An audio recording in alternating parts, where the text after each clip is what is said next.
So hello, I'm Nat, and I am going to be talking about LARP Library, which is a new site from New England Interactive Literature. It's for sharing free-to-run LARPs. So what does it do? It shares LARPs, naturally. So basically what you can do is you can sign up as a LARP creator, also known as a brand, because I couldn't think of a better word for that on the site, but anyway. It really means individual or team that creates LARPs under a particular name.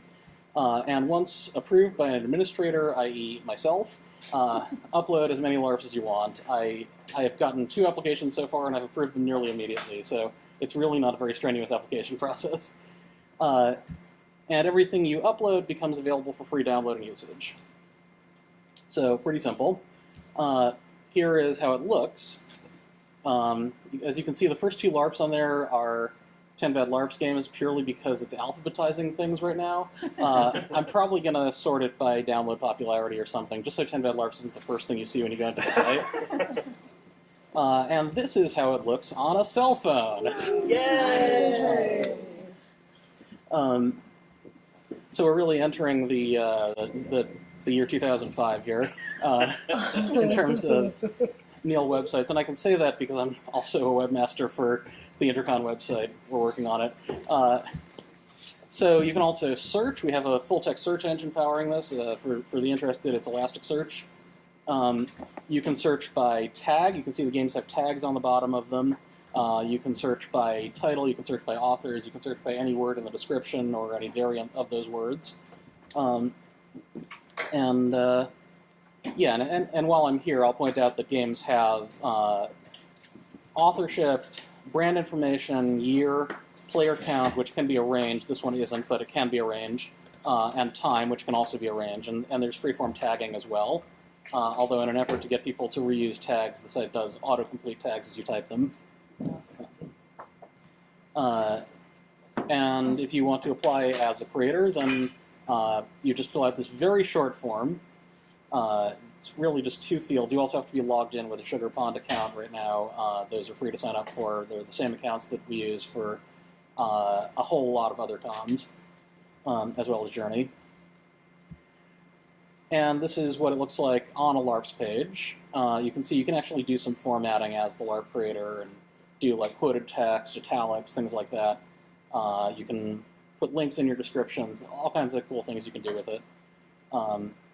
And this work is licensed under a Creative Commons Attribution Share-alike license. It's prominently displayed over there, and if you click on the link, it goes to the text of the license. Because I'm the creator, I can also delete the project, but I won't. And it's very easy to upload more files just on the right there. And if you click on the license, you get to this. Creative Commons does a great thing, where rather than linking you to some huge block of legalese, they link you to this instead, which is what they call the license manifest, I think, which basically just says in very simple human language what you can do with this work, but it also has a link to the actual license. Which is usually, yes. Yes, which I think is some 20 pages long. This is what it looks like when you're creating a LARP on here. Pretty simple. It all fits in one screen, assuming your screen is the size my screen is. Just title, authorship, year, tags. Like I said, it auto-completes. Description, you write it in Markdown, which is not terrible to learn, although I'm thinking of adding a WYSIWYG editor option there too. And game length, you can specify it in hours, minutes, or days. If anyone wants weeks, I can easily add that, but no one has asked yet. And then license choices at the bottom. It's a drop-down menu for several different licenses, which I'll talk about in a lot more detail shortly. As promised. I wasn't sure where that slide was. Okay, licensing. So I want to preface this by saying that I'm not a lawyer, but I actually did talk to a couple of lawyers with experience in copyright law before preparing this section. So, copyright licenses, how do they work? The default state of copyright in the US is all rights reserved to the creator, meaning you write something, you draw something, you perform a piece of music, something like that. You have, without registering copyright, all the rights to that intellectual property belong to you. It's not legal for anyone else to copy it without your permission. It's not legal for anyone else to make their own performance of the work without your permission by default. So rights might include performance, redistribution, modification, derivative works, which is to say works incorporating parts of your copyrighted work. And copyright licenses grant some of those rights to the recipient, usually non-exclusively, and can impose additional conditions on top of that in exchange for those rights. And rights not explicitly granted by a license are still reserved to the creator by default. Okay, so let's talk about the LARPA and ILF GameBank license. For those who don't know, the GameBank is an older site that isn't actually online anymore, but it was for a long time. First it was the Interactive Literature Foundation, and then LARPA, which took over for them at some point. And the GameBank was a way for people to distribute LARPs for free, and that was a somewhat more manual site than this. They would upload instead of uploading the LARP, they would send it to the people running the GameBank. The people running the GameBank would put it online, and it would go under the GameBank license. And there were two separate licenses that they had. There was the GameBank license, which I'm about to talk about, and the GameBank Exchange license. I'm looking at Mark here because I think you might remember, but I don't. I actually never put anything Okay. into the game bank, so I don't know the licenses in any detail. So the upshot of it is that they wanted to have a section for free games and a section for non-free games, where they would actually sell them on behalf of the creators and then give them a cut of the money. I don't think anyone ever published a game under that license, but the reason I'm talking about it is because it goes some distance towards explaining the reasoning behind what I'm about to say. So the GameBank license. Basically, the ILF LARPA GameBank license grants you the right to use the games provided for your own entertainment and the entertainment of others in a recreational fashion. I'm not sure what entertainment in a non-recreational fashion would be, but that's what it says. It might be in contrast to, in a money-making context. I think that is probably what they meant. Commercial capacity. Yeah. It also guarantees you the right to charge a registration or admission fee to recoup real expenses, and also to run at conventions promoting live role-playing or LARPA with some restrictions on what that means. I think you could generously read that clause to say that any convention having LARPs at it is a convention promoting live role-playing. But the charging a registration or admission fee probably mean to recoup real expenses. I'll get into that on the next slide, actually. Other than these three rights grants, the GameBank license only imposes restrictions on what you can do. So what isn't granted here, meaning the rights are still reserved to the creator by default under copyright law. The right to redistribute the game, i.e. send out character sheets. The right to create derivative works, i.e. gender swap a character. Or the right to modify the game in any way, actually. So all of this leads me to conclude that the LARPA GameBank license is not a license that should be used for LARPs. Yes, Mark. There's a general point here, which is writing decent copyright licenses is hard, and it should be left to lawyers. Yes.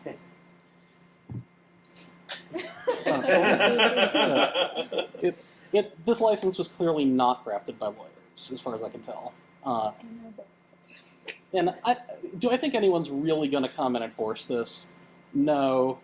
I mean, Gordon Olmsted Dean might come knocking at my door, but He might do that anyway. he might do that anyway. It's a terrifying thought. Yeah. And I think the reason they did it this way is because they wanted to potentially make the creators money, which is a very noble goal. But it didn't really work out that way for the GameBank. And by the way, the requirement that you have to charge only to recoup real expenses, I think, means that if you really want to comply strictly with the license, you have to keep receipts of everything you do while running the game. Okay, so what licenses have I allowed on the LARP library? Licenses written by lawyers. Creative Commons 4.0 Attribution Share Alike, which says anyone's allowed to use this work as long as they give credit to the creators, and if they modify it, they are required to distribute it under the same license. Creative Commons 4.0 attribution without the share alike requirement, meaning as long as you give credit to the creators, basically anything else you want to do with it is fine. The MIT license, which is actually a software license, but I don't think there's anything software-specific in it. Essentially, it's just a disclaimer of warranty, meaning the creator is not liable for harm coming to you from using this work, and everything else is kosher. Very important for LARPs. Yes. More important than one might initially think, actually. Phone brain games. Creative Commons 0, which isn't even a disclaimer of warranty. It's about as close as you get to a public domain grant without actually being a public domain grant, which is the last license I've allowed on here. Public domain grant actually gives up your copyright. Creative Commons 0 doesn't actually give up your copyright, but it effectively makes your copyright completely ineffective. Yes? So you don't have non-commercial sharing. Correct. Because by my reading of Creative Commons non-commercial, it actually disallows running the game at Intercon. Because Intercon charges a registration fee. Okay. Now that's a pretty conservative reading, I admit. But it's also kind of the philosophy here is I wanted to avoid putting people in a situation where they would download a game and be under legal restrictions that were surprising to them. Like unknowingly break the law, essentially. Yeah. So just keep in mind the licenses you have here means that there is no way to prevent people from reselling the game Correct. as commercially. Mm-hmm. Okay. Yeah, and I actually don't think there is a good license that exists that I'm aware of that would do that without having other surprising effects. However, if anyone does know of such a license, I would love to accept it on the site. If anyone knows of any other licenses that are very clear about what they do and are written by lawyers and would seem to allow reasonable things to be done with LARPs, please tell me about it. I would love to accept those on the site. Okay, so what do we have at launch? We got 10 Bad LARPs, 3 variations, Resonance, A Garden of Forking Paths, Time Travel Review Board, Trial of the Big Bad Wolf, and Impressment, some crap that I wrote in 2003. All games written by me because I uploaded them when I made the site. No one else has actually uploaded any games yet, but they certainly could. Nothing preventing people from doing it. Right, so what about the Game Bank games? This is what everyone wants to know. The Game Bank had a lot of good games in it. Battle for Control of the Soul of the Republican Party, A Birthday Surprise, Bus Stop, Dead Man's Party, A Final Voyage of the Mary Celeste, Fire at Midnight, The Greater Trumps, I Was a Teenage Mutant from Outer Space, Marin County New Age Society Cocktail Party, Marlowe 2020, Snuggle Bunny Ring Wraiths, A Space Operetta, and Strangers on a Bus. All of which are under the Game Bank license. So, as previously discussed, this license is not acceptable for running LARPs. So relicensing these things is actually possible, I think, but requires permission from all copyright holders, which are most likely the game authors, unless they've transferred those copyrights somewhere and we didn't know about it. So we are... the LARP Library is kind of a modern take on the idea of a game bank, I think. And we are currently attempting to contact the authors of Game Bank games to discuss relicensing. But so far, we haven't successfully done that, but we're working on it. And the games may become available if their authors agree to relicense them. Like I said, I'm not religious about these particular licenses. I just want there to be a license that's been legally vetted that doesn't have surprising effects. So that's it. LARP Library, library.interactiveliterature.org. Any questions? Yeah.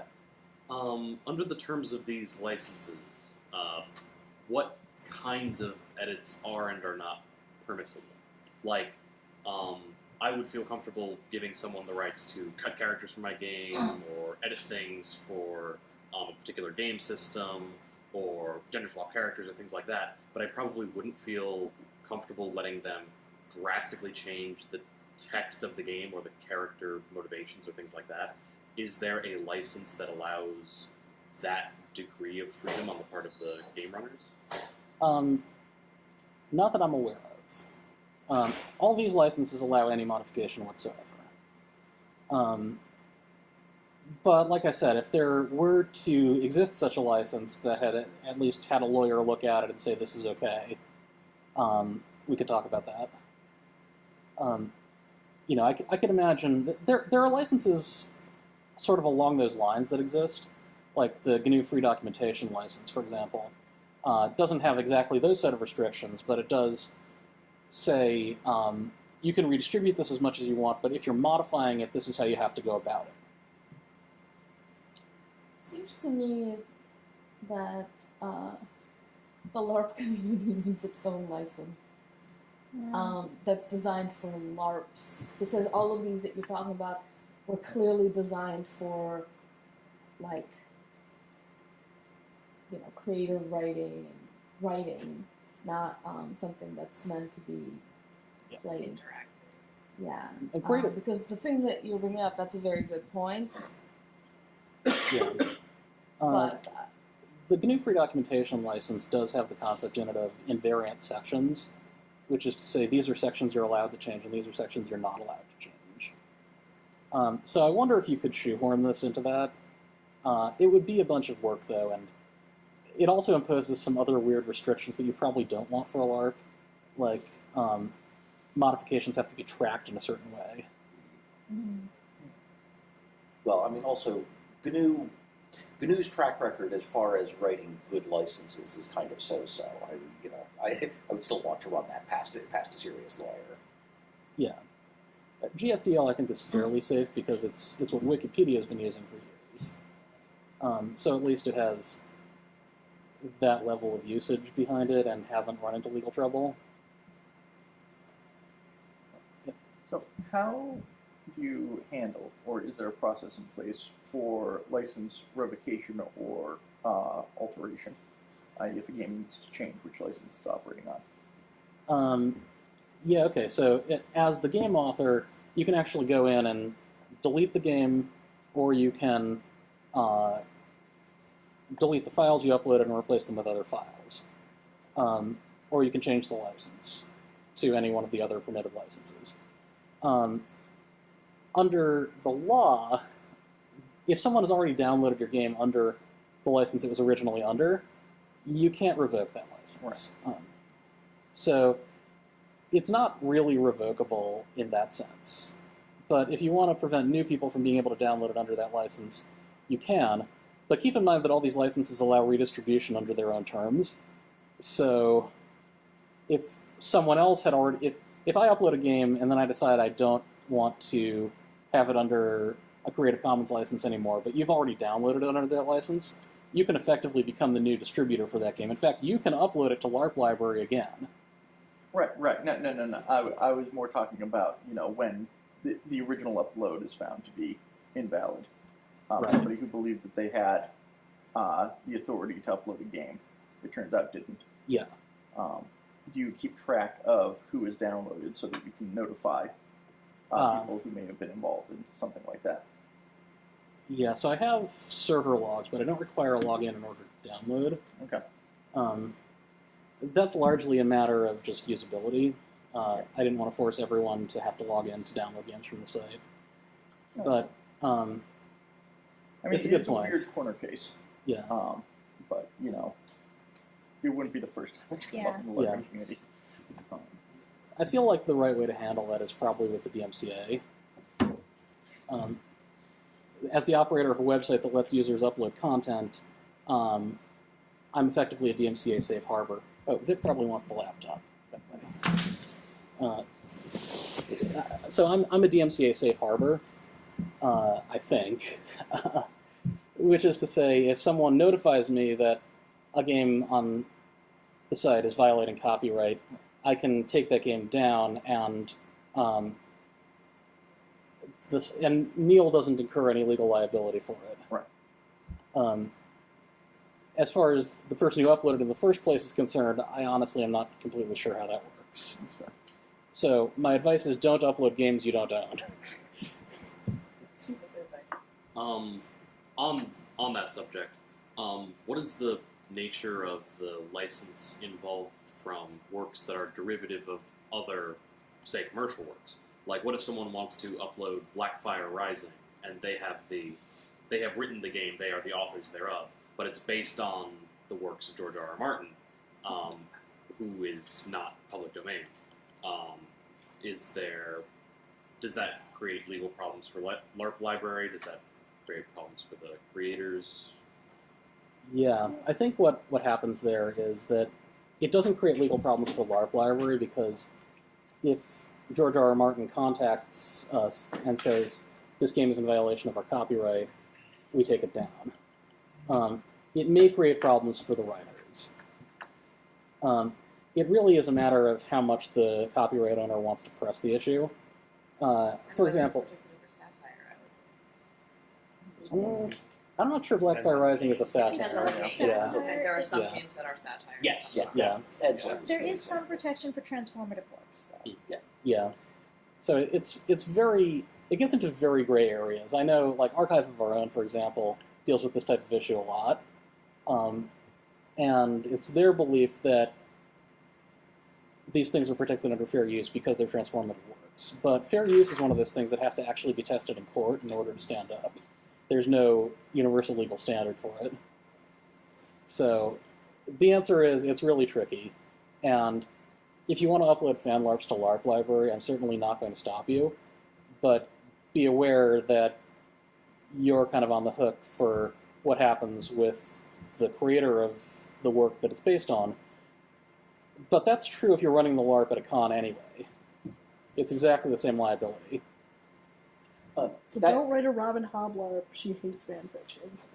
But I mean, this is actually an interesting point, that you might want to have some mechanism for ancillary copyright declarations. I mean, for example, the Girl Genius LARP is officially, did get official approval from the folios and has language specifically to say these characters are owned by Airship Studios. Right. Yeah, so it seems like, ancillary copyright declarations I think would be fine, as long as, the way I'd probably set that up, to be honest with you, is if someone put an ancillary copyright declaration on top of a license, I'd probably have the site automatically send me an email just so I could look at it and make sure they weren't doing something awful with that. Okay. Getting off of law and back to technical stuff. Yeah. Can every game have one with only one file uploaded? Nope, it can have as many files as it wants. Cool. And how? Oh, sorry. And how is versioning handled if subsequent? That's a good question. It is not handled. Okay, you'd have to upload a second time. Yeah, you upload a second time. You can erase the first version if you want, or you can leave it up. And will that screw up any metrics that the site relies on? No. Okay. All the files, by the way, are directly uploaded to Amazon S3. I don't even touch them. Are you okay with a game listed that has 0 files uploaded? I'm thinking specifically here of my games are all on Quirky, and I'm going to be encouraging Quirky as a site for LARP design and writing and running. It is specifically intended that it's going to be easier to run a Quirky written game directly in Quirky, and has support for that. It's funny you should ask this, because this actually came up this morning when I was talking about this with Vic. Not for that explicit reason, but for a similar reason. I'm thinking of adding another project type, which is a project that is not directly downloadable from the site, but which is listed. And the licensing restrictions would be lifted for those. Because, we're not touching them. People could license those any way they want to, as far as I'm concerned, because it's just a listing of some place to go to get a game. You might want to leave the option there so that it's still visible and obvious in the listing what the license is. But you might want to leave it as optional. Yeah. Well, this was for a specific use case, wasn't it? Yeah. Right. So I think there's a couple of things you could do with that are interesting. So the listing could link somewhere else, and you could still put one of the licenses on it. Clearly, I think that's a useful thing to be able to do. Vic was talking about games where the creator is willing to give it to anybody, but wants to talk to them about how to run it properly first. So the link effectively there would be an email to the creator. And again, those games wouldn't pass through LARP Library's hands. Yes. Can we put the Iron GM games up there? I would love to do that. So I think the way IronGM has been set up for the past few years, there hasn't actually been a requirement that the games be released. Oh, okay. I know it was that we were required to box them, but I couldn't remember. Right. The idea was, if I may answer Yeah. this, the idea was that they were boxable, and we wanted to encourage people to share them in the eventual game bank LARP library thing, but that we didn't want that to be a requirement before the game was written, Okay. because we wanted to give people the ability to say, man, this game turned out to be total crap, and I don't want it out there with my name on it.